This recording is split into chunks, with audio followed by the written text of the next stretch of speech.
Okay. All right, everyone. Happy Sunday. We made it through another week. I want to thank everyone for coming on. We have a really, I'm excited for today. We're going to continue our progression. Last week, we had Jason Power. We talked about the progression from youth hockey to junior hockey, USHL and AHL. We had some technical difficulties with the video, so we will be uploaded this week. I promise you on that. So I want to introduce who we have today. We got Matt Tendler. Matt, how are you? Guys, doing very well. I'm looking forward to the discussion today. I know Robo is going to be a good wealth of knowledge, and I'm excited to obviously have Laurent on the call as well. So it should be a great chat. Absolutely, Laurent. Good to see you. Doing awesome. Good to see you too. And we got our special guest today. We have Brian Robinson. Robo is one of the directors at Stop It Goaltending, and he is the goalie coach for Harvard University. Robo, thank you so much for coming on. We appreciate it. Yeah, my pleasure. Happy to be here, guys. So what we're going to do today is we're going to change things up a little bit. We are going to get into the technical side of goaltending. Robo, in terms of being a hands guy, is one of the best I know that I've come across in the coaching world. So I'm going to give him the floor to talk a little bit about glove and hand position. And then after that, we're going to continue our conversation about transitioning from junior hockey to NCAA hockey. Robo, again, being the goalie coach for Harvard, has a unique perspective given that Harvard is an Ivy League school, so you got to have brains and ability to stop a puck. But still, we're going to talk about what he looks for in a D1 goalie. And I also want to bring Matt in, former head coach for Newman University, D3. Myself here, goalie coach for Bryn Athyn College, D3, and talk a little about D3, Division III hockey as well, because it's very high quality hockey, and kind of what we look for as well. So, Robo, floor is yours, my man. All right, cool, guys. Just give me 1 sec. I'll share my screen with you. So I'll try not to bore you guys too much with this. So anyways, I want to preface this, guys, with so this is all just my opinion. I am by no means, obviously, I've been a goalie coach for a little while now, about 10 years. I'm not a my way or the highway guy. The biggest thing I love about my job and what I do is just helping goalies figure things out for themselves. And just basically throwing as many tools at you guys as you can and having you guys try them out. And then obviously you picking the tools and putting them in your toolbox. I'm sure you've heard that 1,000 times from 1,000 different coaches. But it's definitely something I feel strongly about. So there's a great quote here to start from Justin Johnson. I'm not going to read it. You guys can read it for yourselves there. But I really like this. And my big takeaway from this quote is just how everything's just super compact. Nothing's complex. It's not rocket science, right? It's just keep things simple. Stay relaxed, keep your hands out in front, so on and so forth. Who has the best glove? So, and I've just got a couple goalies here. Obviously, we've got 2 Finns to start.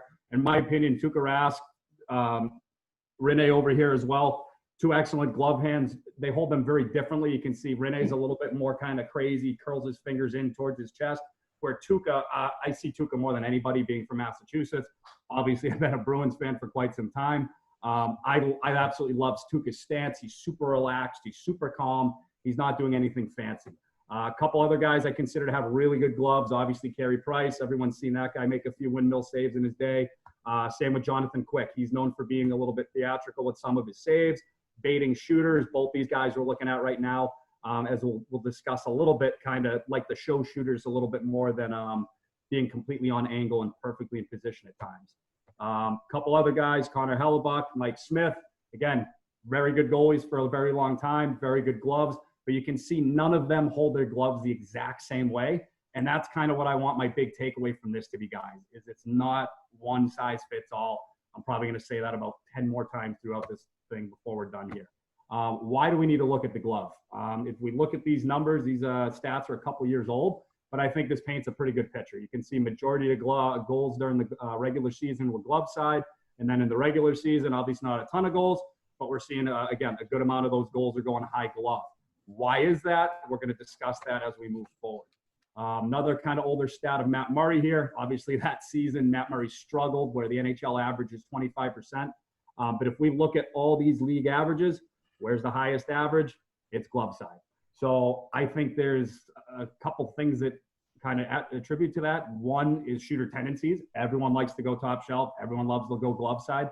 I think that obviously plays a pretty big role. But the other thing I find is goalies in their discipline or lack thereof, and their indecisiveness with how they want to make saves.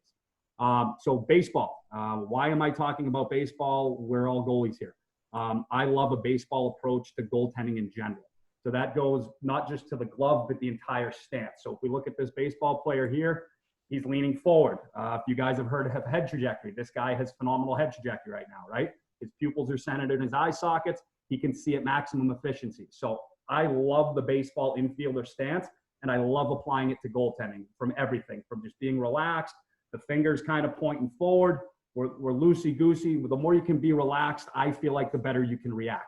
Obviously, it's apples and oranges. A baseball player is covering a very big area where we're covering a finite 6x4 net.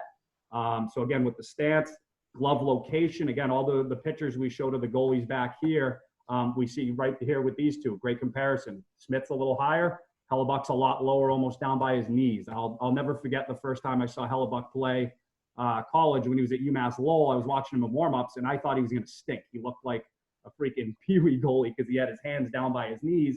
And yeah, let's just say I was wrong about that one. Tension. So part of my relaxed glove theory is we want no tension in the wrist. So we do see some guys like a Henrik Lundqvist. They're very tense in the wrist. Their fingers are pointing to the sky. That works for him. But what I found for I don't mean vast majority, but majority of goalies, in my opinion, that I've worked with, when they can get that relaxed mentality and they can really relieve tension in their wrist, that's what helps them catch more. It helps them be more decisive. It helps them be more disciplined. Location, origination, that's just talking about where the location of the glove is before the shot. And then obviously after the shot, that's where you're going to read and react to the shots. And then obviously we get into the sport of hockey. So obviously we see a different picture of Rene here, where here he's got, in my opinion, that more relaxed glove position. I've watched a decent amount of Rene. His plays getting tighter, and especially his plays are coming down his glove side or his left side, you will see him kind of change his glove and go a little bit more fingers up to almost show a little bit more. Just something interesting that I've noticed from him. Puck origination, obviously, if it's not a tipped or deflected shot, every shot's going to be coming from the ice. So to me, we almost want to try to get that palm of our hand almost perpendicular to where that shot's coming from. I think it helps you maximize coverage.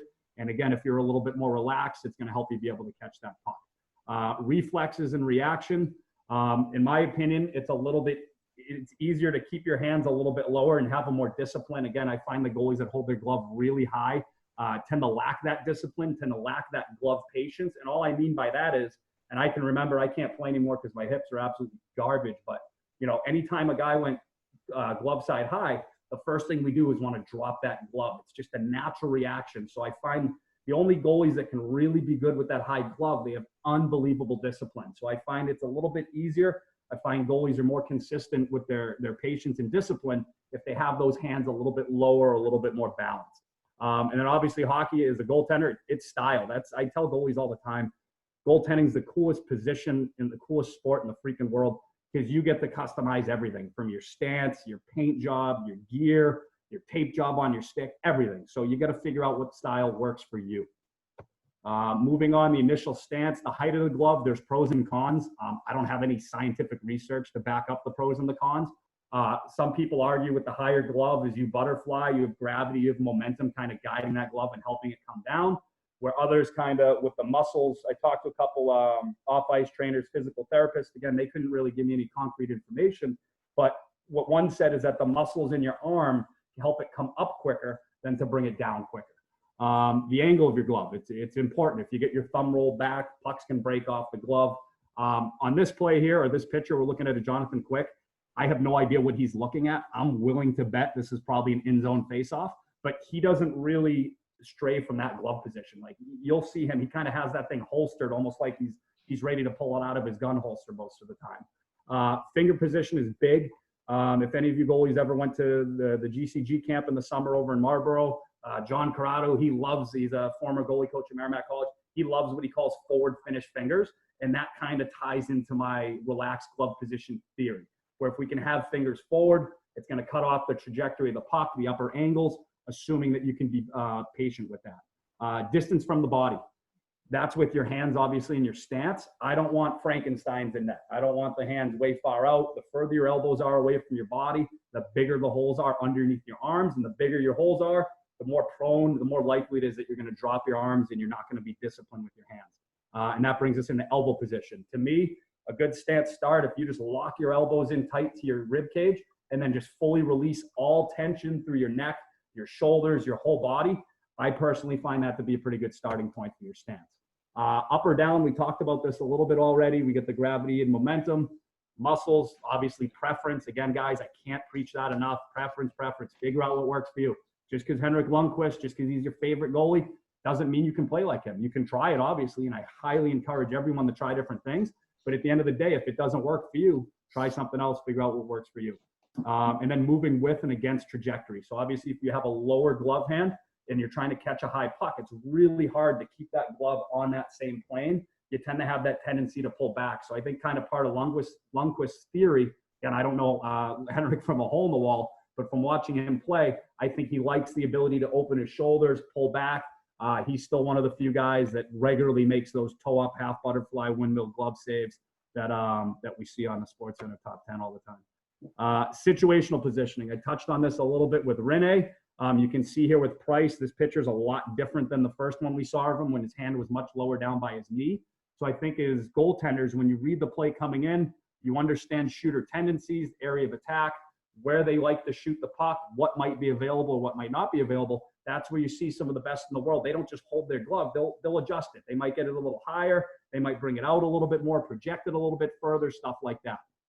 Playing the percentages, that's a term I use regularly. Usually that's just kind of filling the middle of the net, but it can also apply to a shot from your angle where you're thinking about post integration, maybe VH, RVH overlap, where you might want to get that glove up a little bit higher, fingers a little bit more forward, and it's like you're almost going into like a blocking glove position instead of a pure reactionary one. Showing the shooter something, again, a guy like Carey Price, Jonathan Quick, these guys have made a living out of it. Keeping the glove low off the hip, almost maybe being a couple inches off angle, showing the guy something, they rip the shot, they read them like a book, they make a flashy save. And then the depth of the glove, as we already talked about, we don't want it too far away. We obviously don't want it too far back up against our hip. So in conclusion, I want my goalies to not be like this guy. This is Dan Blackburn. He actually had an injury to his glove side shoulder where he was unable to wear a glove anymore. And he did try playing for a little while with two blockers. I love to use this. I remind goalies when I see them struggling catching pucks, I usually call them Dan Blackburn. And if it's a younger guy, like I think most of you on this Zoom meeting, you probably have no idea who he is. So do a Google search because he did have a promising career at one point. Know your goalie. So this presentation was designed for coaches, but guys, that just means know you. Know what you like. Know your preference. Are you good at opening the shoulders? I try to encourage goalies not to do that too often, but I've seen plenty of goalies that make it work and are really good at it. Coach Laurent on here, you're from Montreal. I got to work with a fellow Montreal goalie this year, Thomas Gale. He's going to Holy Cross, and that kid's freaking old school. He loves the toe-up windmill. He loves the pull back. He loves the flashy glove saves. He's freaking good at it. It'll be interesting to see how it adapts as he moves on to the Division I level. But that's a kid who's younger. He's been probably taught by a lot of different goalie coaches the proper way to do things or what they think is the proper way, and he's figured out on his own. So by the time I got to him, he was already committed Division I goalie, so it's not like I was reinventing the wheel with him. But the one thing I encouraged him to do was to just, if it works, just keep doing it. Because I'm a big fan. If it ain't broke, you don't fix it. One size fits all, there is none. That's obviously one of my biggest takeaways from this, guys. Just because I like that relaxed glove position and lower hands doesn't mean you can't see success holding it high. It's up to you. But again, in my opinion, I tend to like that little bit more moderation of the hands and the stance. Use a large sample size too. If you're going to try something new, guys, you can't do it once, fail, and then be like, oh, that's it, I'm not doing it anymore. You guys got to go back to the well. You got to keep trying. You got to really make sure you put in that effort to try new things. And that's it, guys. Matt, any thoughts on that? I loved it. I mean, again, the beautiful part about our position, it's kind of like the art of goaltending. Everybody has their own perception of the way things are supposed to be done, similar in art. And again, for us, I know that we try and encourage our goalies to try different things. I mean, you look at just the history of goaltending across from when it was pretty much switched out of the brown pads till now. the evolution of a lot of goalies have come full circle. I mean, I grew up watching Felix Potvin. This might be one of Robo's favorite goalies. I'm not sure. Maybe Byron Defoe. I used to love that guy. He's a buff Bruin, and he used to hold his glove like here, like almost like he's holding two beers. I got a funny picture I can share with you guys. I used to, because I love Potvin too, Defoe. Yep. I did a takeover on Instagram a couple weeks ago, and I posted my senior year high school pick, and I said I held my glove like that in case any pucks fell from the sky. Yeah, but again, I mean, like those goalies played at the highest level possible, and they made it work because it worked for them. I mean, another goalie that was really interesting to watch and catch was Mika Kiprusoff. I mean, he used to hold his glove like this. So everyone has different positionings that works for them. But the big part that hopefully you guys take away from that presentation is trying different things, right? Watching other goalies, see what works for them, and then trying to process your skill set and be able to build your own process behind it. But that's a great point, watching other goalies, man. Like, I could not encourage my goalies to do it enough. Go on NHL's YouTube page. I've watched probably 1,000 of their condensed games. They do this awesome thing now where it's not just a 2-minute highlight reel of all the fancy stuff. It's 9 minutes of like basically everything you would want to see from a game. So you get to see all the flashy saves, but then you get to see the routine saves as well. So it's great. I mean, we've had some goalies reach out and trying to make that jump between juniors and college, and they're like, what can I do to help increase my credibility? And I told them same idea. Take your game film, cut out all the fluff, all the wasted time frame that you don't need, that's not in the zone, cut it out, but make sure you have every save, every puck touch in there so a coach can watch a full game of you. And it's great. Just like you said, there's all type of resources online for that. But just as you guys are training, for me, when I was playing, I probably changed my glove position 4 or 5 times. And again, it's just experimenting, because when I was 16, the skill set that I had worked for me then. But when I was 18, it was a little bit different. When I was 21, I was a little bit different. So I had to evolve with my body evolving. I had to evolve with the level of play that I was playing against. So again, what works for you today may be great. If it works, if it ain't broke, don't fix it. But don't be afraid to continue to experiment, because what you know today that works well doesn't necessarily mean it's going to work well for you 2-3 years down the road. So the more well-rounded you are, the more tools you have in the toolbox, the better suited you are to be successful. Agreed. Laurent, anything to add? Yeah, 100%. I think, like both guys said, you got to try different things. Not overthinking, like what you're doing, trying to keep it as simple as possible, I think is a big thing. Like that. There are a lot of glove positions out there, and I have like a pretty fixed opinion on glove positioning. I know a few guys here know, but it's no, definitely you got to try different things, see what works for you at a certain point, and then like I said, keep it as simple as possible. I like it.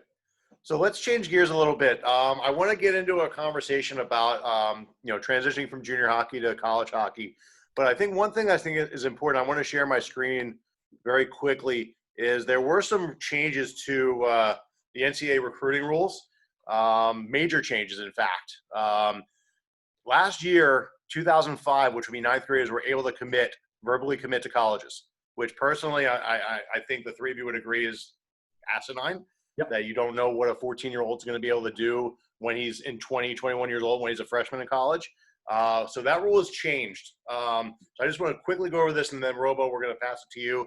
So long story short is, if you are young in 9th grade, college coaches can't talk to you. Period. End of story. They cannot. They can begin January 1st when you're in 10th grade, where you can have recruiting conversation. You can have unofficial visits to college campuses with college coaches' participation. Once you're in 11th grade, you can have a verbal offer August 1st when you're in 11th grade. Okay? So for you goalies who are in high school, middle school, thinking about college hockey, reaching out to college coaches, don't even bother, because they can't talk to you. So with that, I want to get back to Robo. So again, last week we talked with Jason Powers about junior hockey. Robo, obviously things are a little different being an Ivy League school, but what do you look for? What leagues are you looking at to get your goalies from, and what exactly are you looking for to be a D1 goalie? So with the leagues one, there's no set league. You know what I mean? The kid that started most of our games this year, Mitch Gibson, He's from Pennsylvania, great kid. We recruited him out of U18 USPHL. The goalie we have coming in this next year, he's an 01, Derek Malady. He's from Massachusetts. We committed him. He was committed before I even got there. So he would not have been able to commit if that happened, if he was committing now, because he would have been too young back then. He committed, I believe, when he was 14 years old. And he was playing, I believe, U16 Shattuck St. Mary's at that time. So, I mean, again, we don't go anywhere specifically for goalies. The hockey world's a small world. People talk. We make a lot of good connections with fellow coaches. Matt, as you being a former head coach, I'm sure you know all too well. So that obviously helps get the ball rolling, especially for someone like myself. So as a volunteer goalie coach at Harvard, I can't actually be actively involved with the recruiting. I can watch video. I can give opinions to the coaching staff based on video. I can shake their hands if they come in for a visit or talk to them or something like that. But I can't actually go to a rink and watch these kids play. And I personally hate that. It's not ideal to try to recruit someone via just video. As you guys all know, there's just something different about being at the game where you get the actual feel for the game. Or if you're watching, a chopped up video clips of a kid, it's just not the same. You don't have the feel of the game. You don't have the flow. You may not see some of the penalties, maybe some of the mishandles, whatever it may be. So fortunately for a guy like Mitch, when I gave my opinion on him, it was strictly just video that I was watching and basing my opinion off of. And I mean, I'm sure you guys would probably all agree that the biggest thing I look for is skating, goalie, hockey IQ in general, and just patience. And those three main things. It sounds easy. It probably sounds pretty cliche. I'm sure a lot of goalies and goalie coaches say the same thing, but I mean, that's a recipe for success as a goaltender. In my opinion, that's the number one thing that's going to help a goalie be most consistent. And then obviously that's the last part of the puzzle is we need a goalie that's consistent. We don't want a kid that can post a 36 save shutout one night and then he gives up 5 on 18 shots the next night. You know what I mean? We need to know what we're going to get in, night out, especially at Division I college level. We only play 30. How many regular season games we play? 32, I believe, or 31. We play a couple less than most because we're Ivy League and we get started late. So again, we don't have a long time to give these kids, especially when, we have pretty high demands now over at Harvard within the past decade or so. They've kind of made themselves relevant again. But yeah, we don't have a whole season to allow a goalie to kind of figure it out. You know what I mean? So yeah, there's no set leagues. Again, we committed a kid out of prep school, committed a kid out of U18. And then we have another kid coming in next year that was committed out of the North American League. So, I mean, USHL is usually the top league for Division I. The North American League, the BCHL, probably right behind it. And then I'd probably guess, I don't know if you have a graphic of it, Mitch, but I would guess prep school might have a good chunk of kids out there. But then again, a lot of these kids are going on to play juniors after. Even Gibson, we committed him at 18. He didn't come in until he's 20 years old. Right. So real quick, if anyone has questions, please feel free to put them in the group chat. We've already had a couple. So Robo, great question here from Jacob. What do you consider hockey IQ and what are examples of it? Example, it'd be tough to really explain an example without video, but I mean, to me, it's just, say we're facing a 2-on-1 or let's say it's a 3-on-2 and, maybe we're expecting our defenseman to not do his job and he's going to allow the pass. To me, it's knowing when to anticipate, or I don't like to use the word cheat, but it's knowing when you can cheat a little bit, when you can anticipate, how much you can anticipate, and being able to make uncomfortable saves when maybe you get caught off guard anticipating a play. You know what I mean? Mm-hmm. And then the other thing too, as far as hockey IQ and being able to read, it's the goalies that can stay off their knees the most. In my opinion, that goes to show, number one, you're a good skater, but number two, you get good IQ. You're reading the play. You understand the options. It might be a big stretch pass, but I recognize that guy off to my left is a right-handed shooter. He's not going to be able to one-time that puck. He's going to have to catch it, collect it, and shoot it. Therefore, that's going to grab me just a split second extra time to maybe be able to get over there with a couple of shuffles or a T-push or something like that. Laurent, what are your thoughts? What do you consider hockey IQ? Yeah, I think hockey IQ is all strategy in different situations, right? Being able to recognize what's happening and being able to recognize what you need to do in that exact situation to make yourself in the best position possible to make the save, right? So it's really about strategy, being able, again, to be in perfect position, make that save, and how you're going to get there. So I think that's mostly what what I would consider hockey IQ. All right. Matt, anything to add? Yeah, I think those are all really good points for me. Again, everyone has their own opinion, their own secret sauce, and it's kind of hard to sometimes communicate it. Once you play the position, you know what you're kind of looking for. But, a couple of points I look for is awareness, being aware where everybody's at, making sure that you're not behind plays or looking panicky when in your movements, patience, not going down when you don't have to. Sometimes you see goalies and their shots coming from the point and it's going wide, right? And guys just kind of drop and makes the game a little bit harder. And last but not least for me is timing, understanding the tempo of the game. If it's a good time to play a puck, maybe it's not a good time to get out of the puck, out of the net. Maybe it's a great time to keep the play moving after a good save and you can pass the puck off to your D to get out of the zone. Or maybe you guys are getting hemmed in for a while and need a whistle, right? Timing of the situation and understanding and having awareness of what is the best play at that time. And sometimes, you can watch a goalie and he has a night off. And again, sometimes that's why it's so difficult to watch video. I love watching guys in the game in the moment because it's a lot easier to see that the way that they process the game. I think that's the point is of watching a goalie play. You can see how he processes situations, and then if it instills confidence in the person that's watching, aka the goalie coach or a scout, that's usually where that hockey IQ comes out. If a goalie's all over the place and making big saves, but he's always out of position, maybe he's just really super athletic, but he doesn't really understand the game well. So everybody has a little bit of a different opinion on that. Hockey IQ is kind of like that word culture, where everyone has their own opinion, and it's very important. But depending on the coaching staff and the team that you're playing for, may have a different opinion on what that is. Good points. Good points. All right, Robo. So, what is the daily routine of your goalies? How many practices or trainings per week, and how many games every season? So the games, as I already mentioned, without playoffs is, I believe, 31 to 32. Daily routines, I'm there twice a week for practice, all home games. Again, I'm a volunteer. I live an hour north of Boston. So every time I get in my car, it's an hour ride, whether I'm going to work or going to Harvard. But so I'm there twice a week. The first half of the season, it's usually Monday, Wednesdays. Second half, it moves to Tuesday, Thursdays because the kids' schedules change and we need to work around that. So when I have my 3 healthy goalies, which is unfortunately hasn't always been the case, but with 3 healthy goalies, we actually do a full hour goalie session. Some people call me crazy. That's something that the goalies and I have decided, and the coaching staff.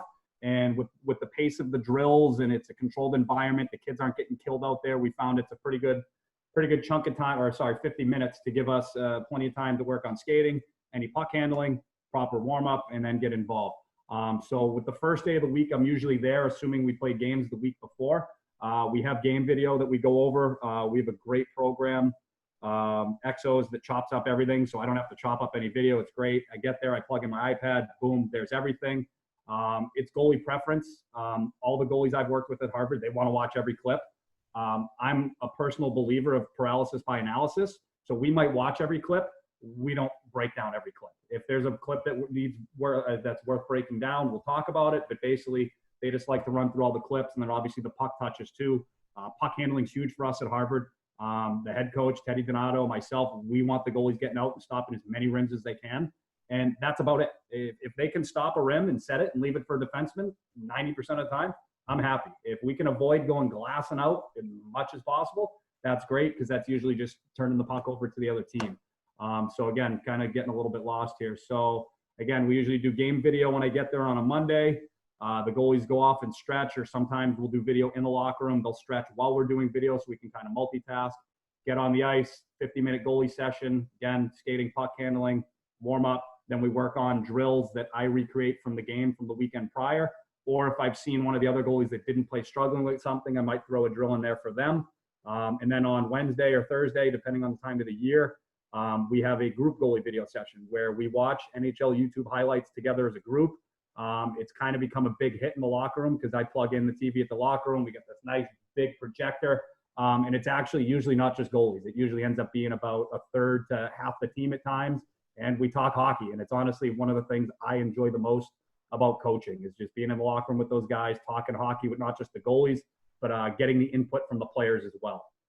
That's a huge thing for me. So Wednesdays are more getting ready for making the goalies feel good. I believe I stole this from the Bruins goalie coach, Bob Essenza. we have what we call red brain drills and blue brain. I could be stealing this from someone else, but I love it. So to me, red brain is where, for lack of a better term, the crap's hitting the fan. I tell the goalies, you're going to get scored on, right? This drill is not to make you feel good. You're going to get scored on. You're going to have to battle. You're going to have to fight through adversity. You're going to have to work on, finding ways to make saves that maybe you're not comfortable making saves. And then we have the blue brain drill where everything's just good and calm and easy and feeling confident. Every puck's hitting you. Not a lot of pucks are going in the net. Once my shooters, the players can get on board with that, everything's good. But they usually pick up pretty quick when it's a blue brain drill, and usually half the guys will skate down the other end, and then I'm down to just a handful of shooters. But yeah, Wednesday's all about getting the goalies feeling good. We fit in game time as much as we can. We usually do rebound game with 2 nets, and usually 1,000 of the players like to play in those, or we'll do breakaways and shootouts. And then that's just to get ready for the weekend, and then we play 2 games each weekend, and then we start all over again the next Monday or Tuesday. Okay, so I want to change gears a little bit, because the one thing with college hockey is that you're in college. You are a student athlete. Your goalies are at Harvard, an Ivy League school.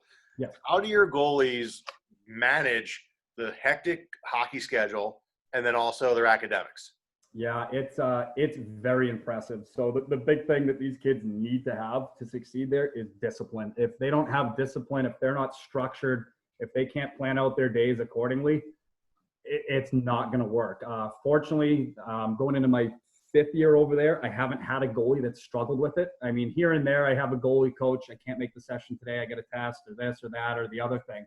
But I mean, it's really impressive how well these kids do it. How exactly they do it, I'd be more than happy to reach out to all the guys individually and get back to you with their answers. I'm not 100% sure. Again, I just know these kids are very disciplined. Their days are planned out before they begin.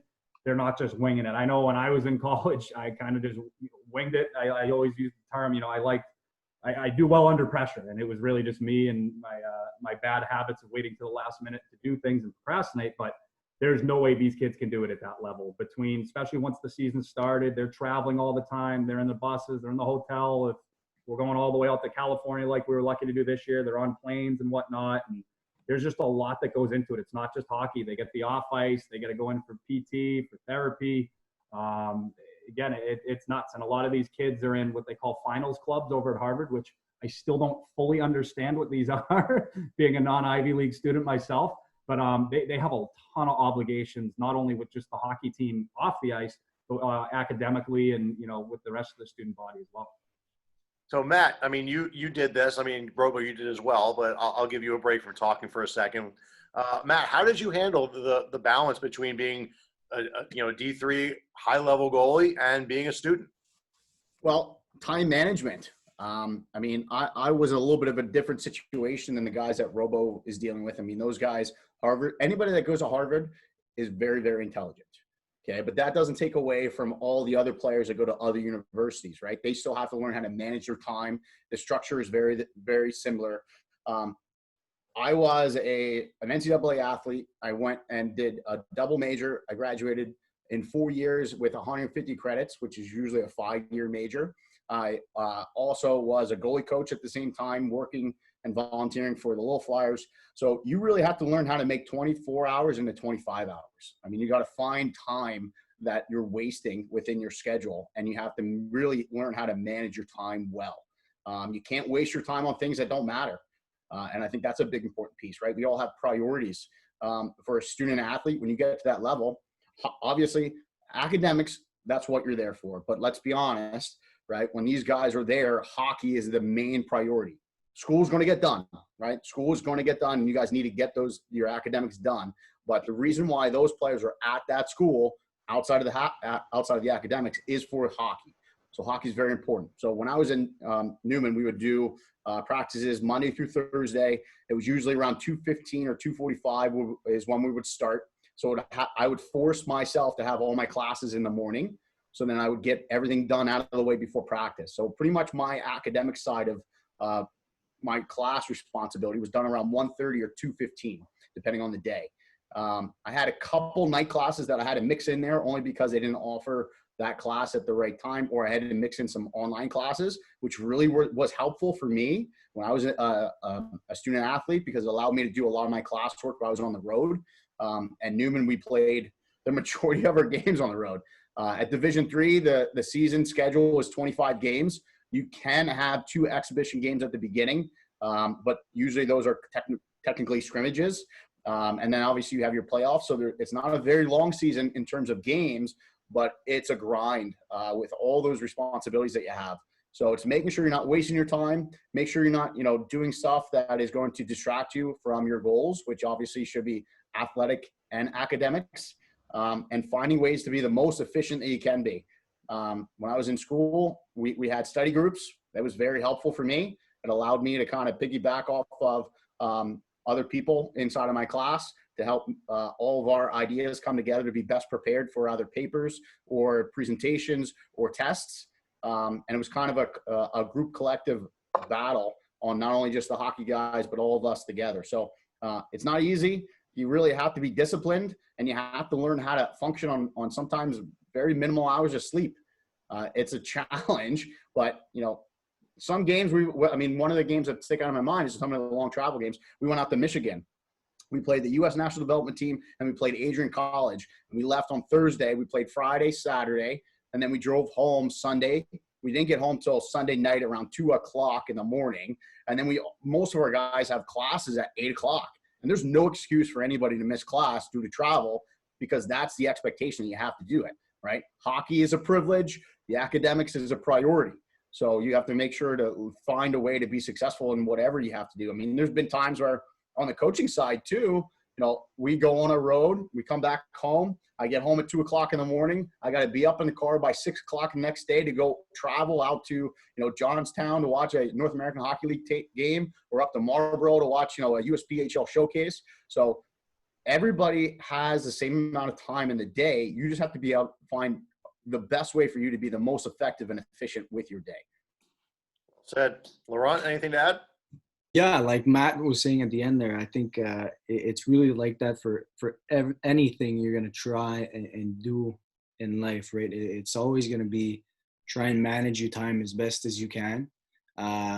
Unfortunately, I never played at that level, so I cannot talk about, experience in that thing. But what I can say is it's going to be like that with anything you try to pursue, right? You have to manage your time, even as coaches.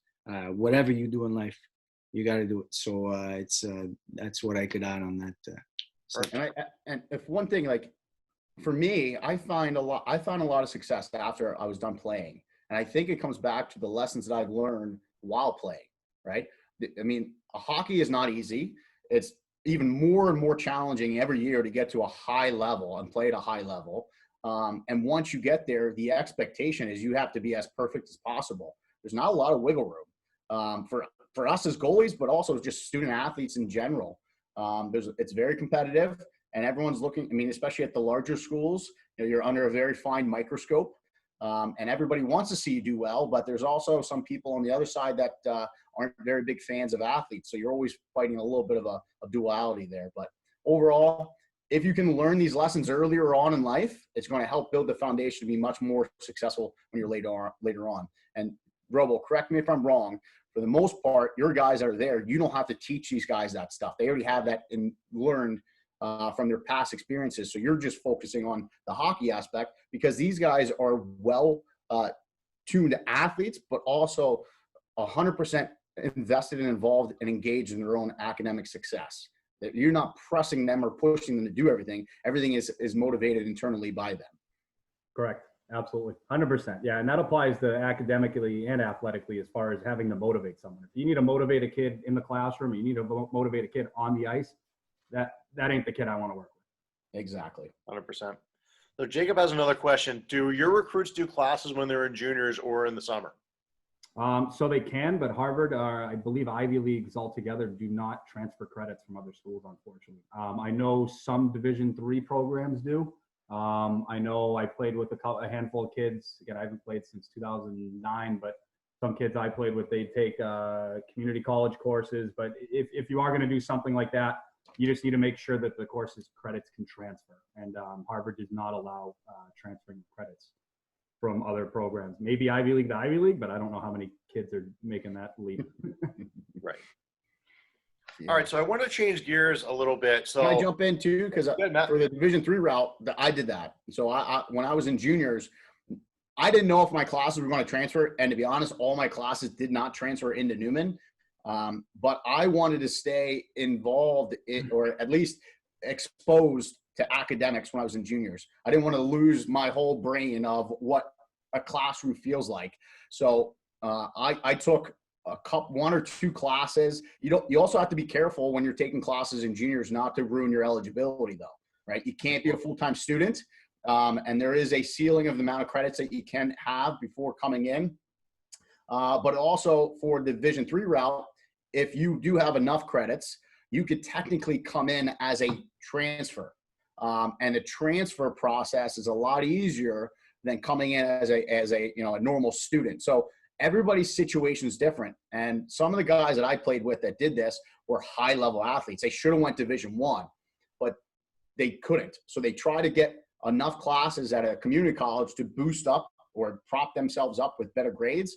But it didn't work out, and they transferred everything into Division III. So be careful what you're taking. I would say take general eds, get the basic classes out of the way, make sure you're not spending an arm and a leg. Community classes are available at a reasonable price. And whether or not they transfer in, just remember, it doesn't really matter. If you're educating yourself, that's the most important piece, right? If you're intelligent, if you're getting more exposure to more broad topics, you're going to be much more intelligent. And it's also going to continue to provide you the ability to learn. I think that's what college is really, is learning how to learn, right? It doesn't necessarily mean the topic that you're learning is going to be the most evident to your existence, but it's teaching you how to learn. I mean, there's a lot of my friends who went to school and did stupid majors, and to be blunt, and they came out and they're not even working in that field that they studied, but they're still finding a lot of success because they learned how to learn. And I think that's the whole discussion of what college should be. I think, Matt, that's a good point because, I mean, if you think about it, hockey players are a different breed because they're going to go play 2-3 years after going from high school to no school to school again. So if we can keep the brain going and take 1 or 2 classes here and there just to remember what it's like to be a student, probably not a bad thing because the time is there in the day.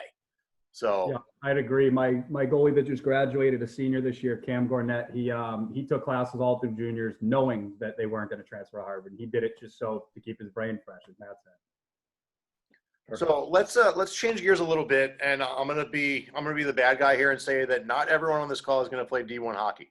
It's just a fact. Yep. That being said, there are other options, and Matt, I think you're a great guy to have on this call because not only did you play D3, Robo, you played D3 as well, but Matt, you were a head coach at Newman University. So can you talk a little bit about what you're looking for, what leagues you're looking at to get these goalies, and then what's the day in the life of a D3 athlete? Sure. Well, first and foremost, I know Division I, even for me, was mostly my goal. But remember, if you don't reach that pinnacle, that Division I level, there's a lot of good choices out there. Division III is a good choice. You can go ACHA. There's a lot of opportunities for you to continue your education, continue playing at a high level. Just make sure you're finding the right fit. And that's an important piece, making sure that the whole school is what you're looking for. But for Newman, we looked everywhere. Anywhere I could find a good player to watch, I wanted to, because Division III gets second pick of the litter. I mean, that's just the way it is, right? So, I mean, Division I is going to have their pick of the guys, and they're going to have their own internal competition of who goes where. And there's a lot of good players out there, but there's not that many at the same time. So you have to be careful where you're looking. So we would go out to the North American Hockey League showcase. I went out to Alberta Junior Hockey League, the Manitoba Junior Hockey League, Saskatchewan. We went up to the Ontario Junior Hockey League. We went to the CCHL. We checked out the USPHL. We checked out the EHL, the AJ. So anywhere I could go to watch a game, I wanted to go because it's so competitive at our level to try and get good guys. And at the Division III level, it doesn't come down to coaching. There's a lot of good coaching at Division III, but a good coach doesn't make a championship team without good players. So you need to have good players to be able to buy in and to listen to the coach. So you have to find that player that's on the bubble of Division I and try and find them and opened their eyes to other opportunities, because we were looking to get the guys that were on the bubble Division One that maybe could sign Division One, but maybe wouldn't get to play a lot, and trying to offer them a better, opportunity to be a little bit more of a staple to a program. But once we did get them on campus, it was showing them the school, making sure that they could get in, and then also make sure that they would be successful inside of our classroom and also within our team. Once we found somebody to get there, a normal day would be class in the morning. Some guys took classes at night. I was very strapped for time when I was playing, because I had a lot of responsibilities, not only playing academically, but I was also coaching, because that was the way I made money. My parents provided me everything I could ever need and nothing more. And I appreciate that they did that for me. And everything I got was because I worked for it. So, for me, I had to work and do extra stuff, but a normal guy would go to class in the morning, let's just say 8 to 1. We get to the rink. Usually on Mondays were work days, where guys would come in, and we would just, have a good hard practice. And then we would do video after. Monday was a reflection on what we just did on Friday and Saturday for our games. Tuesday was a goalie session. So the goalies would come out. Usually we would practice at 2:45. Goalies would get there for 2. So we would have a 45-minute session on Tuesdays. And then we would have, usually on Tuesdays, we would do another work day with a lot of battle drills, a lot of small area games, a lot of situational stuff that isn't so, to use Robo's term, blue. It was more of a red situation where, you're put in situations where it's not very easy, small areas. Wednesday was usually a prep day where we would go over everything that we would need to know for the teams that were coming up on Friday and Saturday. Do another video session on Wednesday. Mostly on Wednesdays with power play and penalty kill, special teams, or face-offs. And then Thursday was pretty much a generic practice where we like to keep it relatively consistent. So you can go through a high-tempo practice, don't have to spend a lot of time at the board, make sure the guys are getting the reps in, and then we would finish up with pretty much a breakaway competition. And then we'd pack up the bus, get on the bus, and drive wherever we would need to go, and probably get home Sunday morning, 2 o'clock, 3 o'clock, 4 o'clock, 5 o'clock in the morning, depending on where we were. And then Sunday was the day of rest, recovery, and preparation for all the players to make sure all the things that they missed from class on Friday got done. All the projects were turned in, and getting themselves ready to rock and roll for the week forward. Cool. I mean, and obviously, I mean, with Bernathen, we're similar. Obviously, Berkey's recruiting the same places that you are. I think you guys were traveling on the road every now and again. Heard about some of those recruiting trips. Sound like a little bit of some fun. Unfortunately, being a volunteer, I'm unable to go to those, but I do hear the stories. But like Matt said, I mean, we do similar thing, except that we practice first thing in the morning. We're on the ice at 6:15. We're done usually at 8:15, 8:30, depending on how it goes. I am unusual in that even though I am a volunteer, I am pretty much full-time at Bernathen. I choose to go pretty much every day to help the guys out, help the goalies out as much as I can. Often we'll do a session after practice, but the setup is pretty much the same. Monday is we roll into it. By the middle of the week, it gets a little bit more up tempo. Power play, penalty kill, and Thursdays that can practice where you say it's so-and-so's practice, and the players, after a month know exactly what the drills are. They put music on, that relaxes them, and they get going, and then we have our weekend. So, but I mean, for those that don't know, I mean, D3 is very, very good hockey. You get, depending on the school you go to, you will get some equipment, if not all your equipment. So it's a great avenue. One question we have here, and Matt or Robo, you guys can take this one. Can you play D3 and then D1 in the following years, or vice versa? Can you go D1 to D3? Yeah, Robo, you want to take this, or I could do it too? Hold on. Well, that was D1 to D3, or so let's go. So the first question is, can you play D3 and then go D1? And then I'm going to pose the question, can you go from D1 to D3? So that does not happen often at all. I did have a Division I coach reach out to me this year about a Division III goalie, and their interest in them because they were looking to bring in someone older, and probably NCAA violations, so I won't mention any names or anything like that. But for that to work, the kid would have had to graduate from his 4-year program and then start a grad program at the Division I program. Matt, is there any other scenarios where that could happen? I don't think so. Yeah, That's a direct violation of recruiting. I think so. I actually had two of my buddies that explored this. One, Eric Tuffman. He was a Division III player at UMass Boston. He got contacted by, I think it was Canisius, and they were going to force him to have a redshirt year. So you could transfer into the school after redshirt for a year and not play. You would also lose a year of eligibility. So it's really not very common because it just takes almost 2 years away from the player to make that transition. Going from Division I to Division III, you have every right to be able to do that. You cannot make a move north without having a year to sit out. You can make a move south, which is Division I to Division III, without any issues, because they want to try and encourage, if these players are at Division I and not playing and they're not happy, they don't want to have players transfer from Division I to Division I because obviously then it would almost become like juniors.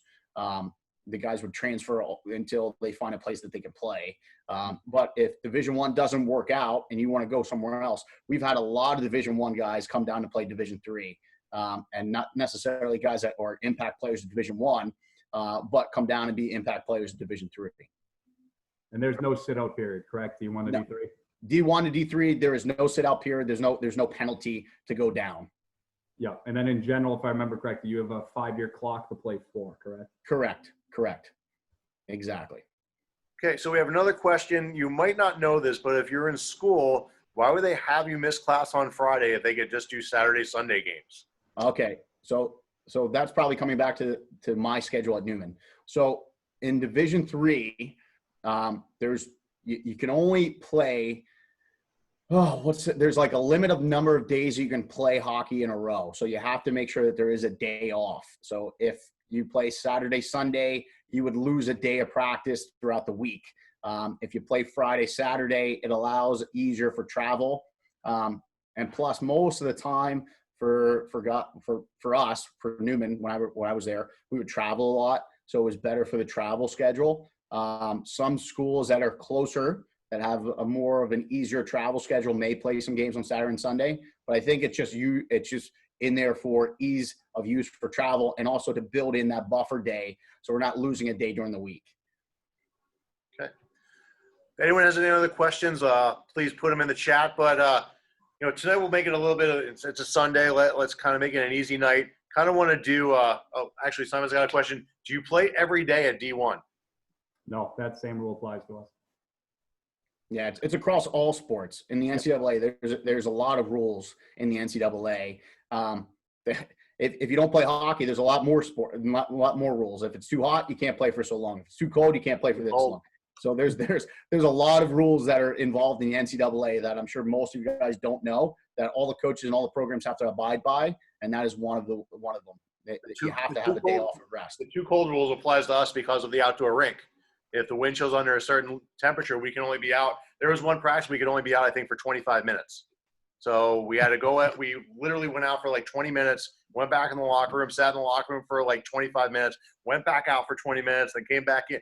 I mean, it was like it is what it is. But it was pretty cold, so I'm okay with that too.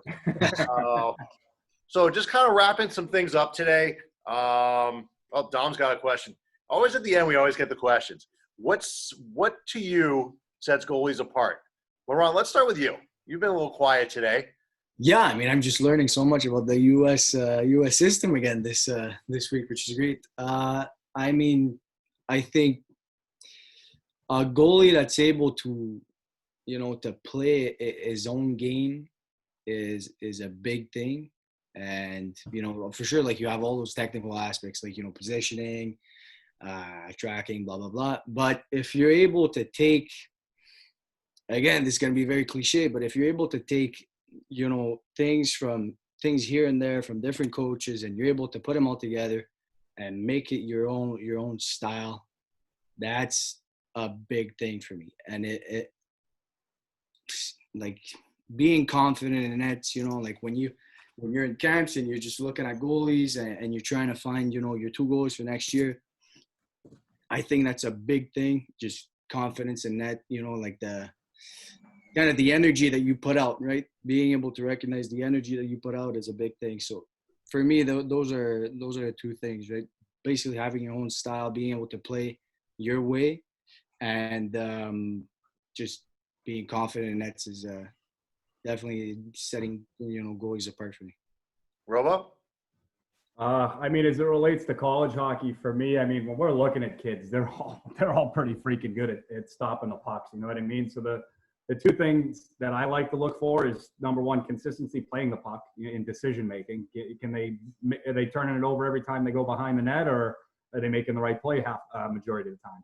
And then the other thing too is, if we have a kid coming into Harvard, I got to spend 4 years with the kid. It's got to be a good kid. Like I need to look forward, wanting to go and work with him each day. If he's cocky, if he's pompous, cocky, whatever, like I don't want to have to deal with that for 4 years. You know, assuming I'm still going to be there. But I mean, to me, other than what Laurent just said, that's kind of the two things I look for at the college level. Matty? A little combination of both, attitude and consistency, right? You have to be able to be consistent in everything that you do. You know, you can't just be good when you feel good. You have to be good at all times. And you have to make sure that you have the right attitude. I mean, you can see someone's attitude on the ice, and sometimes we forget how important body language is. And body language is a big determination for me when I'm watching somebody play. Somebody that looks confident, acts confident, plays confident, you know, that instills confidence in me whenever you're looking at somebody. So, you know, attitude and consistency. Well, Robo, I understand you have a hard stop at 8:30, so I want to thank you for coming out. It was really, I think it was eye-opening for these guys to see, you know, what it takes to get to that D1 level. And also, I think what you did on the glove was awesome. And I can tell you on behalf of Laurent, Matt, and myself, we are jealous because you get to be on the ice tomorrow. You have no idea how excited I am. I think it's 90 days it's been since I've skated or shot a puck, so I'm freaking pumped up right now. So go rest up. Shoot us a text. Let us know how it was, because we forget. Yeah, I know. I hope I remember how to skate, and I hope I can still score on some goalies. So thanks for having me, guys. It was awesome. Mitch, feel free to give out my contact information, email, cell phone, whatever. If anyone has any questions or wants to reach out, please don't hesitate, guys. Robo, thank you very much. Appreciate it. Thanks, man. My pleasure. Take care, guys. Stay safe. So for the State of the Union, yes, Massachusetts has reopened their rinks. Robo's with Stop at Goaltending. I know they will be running their programs. They're starting one-on-one lessons at their Woburn and Middleton locations. So if you're anywhere near Massachusetts or want to drive to Massachusetts, Stop at Goaltending's website and schedule their one-on-ones. Laurent, any news up there? Oh man, I mean, Hockey Quebec came out with a plan. It's there's like 6 phases to it, and it basically means that it's going to take a while still to reopen and get back to normal, which is 100% normal. But I think we're going to be able to start doing an individual training in phase. I think it was 2 or 3. Which should be, who knows? There were no dates, but I'm guessing maybe beginning of July, maybe end of July, something like that. So that would be awesome, but who knows? Who knows what's going to happen? I hear you. Mr. Tendler, anything new in Pennsylvania? What are you hearing from our friends at Aston or anywhere else?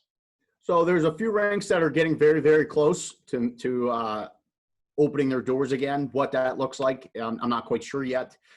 We are still planning on having our annual camp at Iceworks. That is still on the schedule. I would still love to have everybody come out if the rink is open. We have the ability to. We get to go ahead.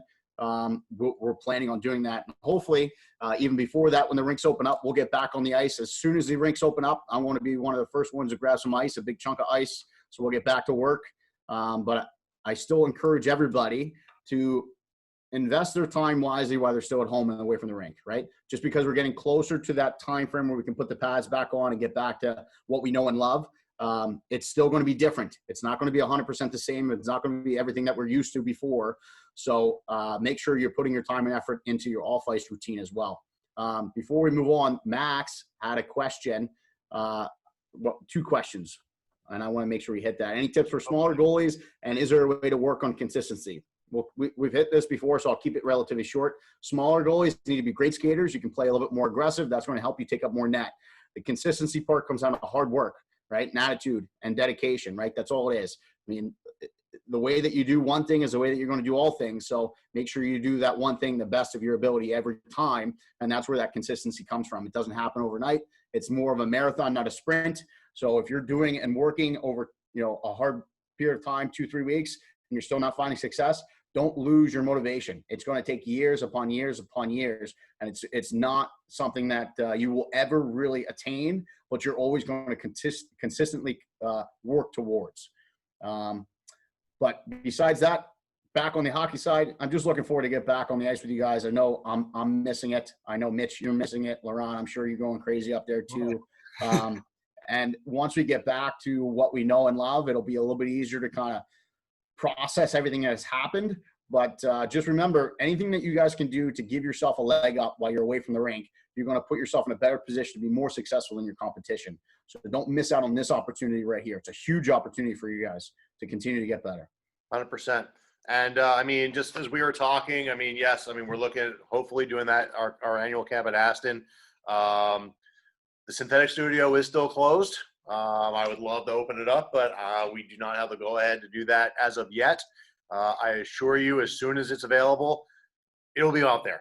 It'll be on Facebook. It'll be on Instagram. I'll be screaming at the top of my lungs that the synthetic studio is open again because I'm ready to go. I need to get some other goalies here other than Rhino to work with. Who will actually listen to me every now and again. So, guys, thanks for coming on this week. We have a fun week coming up. Tuesday, Coach Matt and I are back here at 4 o'clock. We've got Dave Starman.